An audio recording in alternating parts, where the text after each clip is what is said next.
globalement, la vision qu'on a de l'économie du foot, elle est déformée, et à tout point de vue. Je veux dire, on voit bien, par exemple, on a l'impression que le foot, c'est une grosse économie, etc.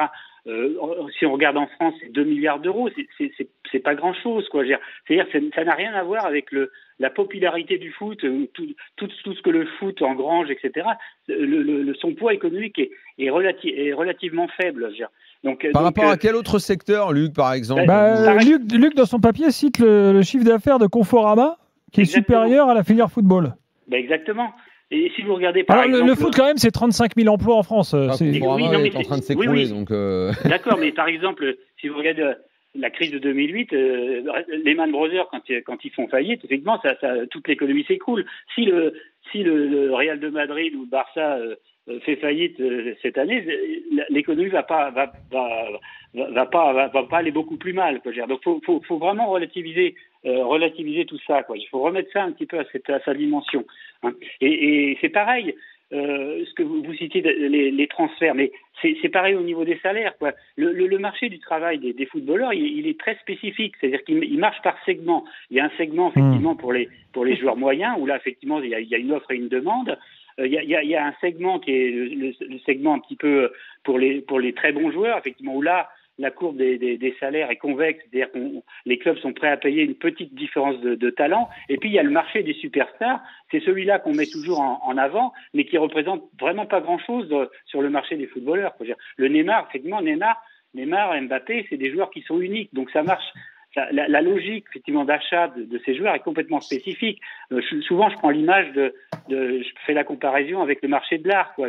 Grosso modo, quand le PSG s'achète Neymar, il s'achète son Picasso, quoi. Dans le sens où c'est vraiment un marché de demandeurs avec un bien unique. C'est des logiques qui sont très spécifiques. Donc effectivement, on met toujours l'accent là-dessus, et c'est complètement injuste par rapport à tout le reste, puisque si vous regardez par exemple le marché normal des footballeurs, hein, c'est le salaire médian des footballeurs, c'est 35 000 euros. Alors, je préfère prendre le salaire médian parce que leur salaire moyen est souvent attiré par la masse gros salaires du PSG.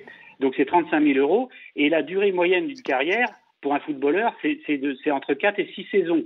Donc vous voyez, quand vous multipliez ce salaire médian par le nombre de saisons, effectivement, c'est des gros salaires, mais ça n'a rien à voir avec les très très gros salaires des superstars. Et puis globalement dans le monde, hein, il y a à peu près, il y a quand même, il y a énormément de footballeurs professionnels qui sont payés moins de 1 000 euros par mois, quoi. Il y en a plus de 50%. Donc en fait, le foot est devenu un bouc émissaire facile, quoi. En fait, finalement, tout à fait. C'est vraiment, c'est vraiment le bouc émissaire. Et c'est assez difficile à comprendre, quoi. Et en plus, bon, voilà, si vous regardez par exemple, alors, est-ce que la question qu'on peut se poser, c'est est-ce que ces rémunérations sont obscènes? Il faut quand même pas oublier quand même que c'est quand même un milieu qui est très méritocratique, hein. Je veux dire, il y a quand même il y a moins d'un aspirant sur 10 qui réussit à faire une carrière professionnelle, donc c'est très méritocratique. Il y a une très forte mobilité sociale, c'est-à-dire que il y a très peu de fils d'eux dans le foot, hein. Donc quelque part, c'est souvent des gens qui sont d'origine sociale modeste, donc il y a aussi une certaine morale et un certain mérite dans tout ça. Oui, alors Luc Arondel, là-dessus, on pourrait comparer avec le milieu par exemple de l'acting, du cinéma, du théâtre. Exactement. Où là, les fils d'eux, c'est plus facile pour eux de s'imposer, souvent. Ouais. Et où les cachets atteignent aussi des sommes parfois hallucinantes, hein. Ah ouais. Alors c'est là, exactement. Là, votre comparaison elle est très bonne, puisque c'est là, voilà, c'est quand même des marchés qui marchent de manière très spécifique, quoi. Et c'est vrai que le marché des footballeurs, ça se rapproche vraiment du marché du cinéma ou du milieu artistique. C'est pas pour rien que, par exemple, les économistes, quand ils étudient ce segment de marché, l'effet superstar, ils l'appellent l'effet Pavarotti, hein. Pourquoi? C'est parce que c'est comme on dit, the winner takes all, c'est-à-dire que le fait que si vous avez le choix entre acheter un disque de Pavarotti ou un disque de quelqu'un qui est moins talentueux, ben vous avez tout intérêt à acheter celui de Pavarotti. Et c'est pour ça que c'est lui qui capte toute la rente, quoi.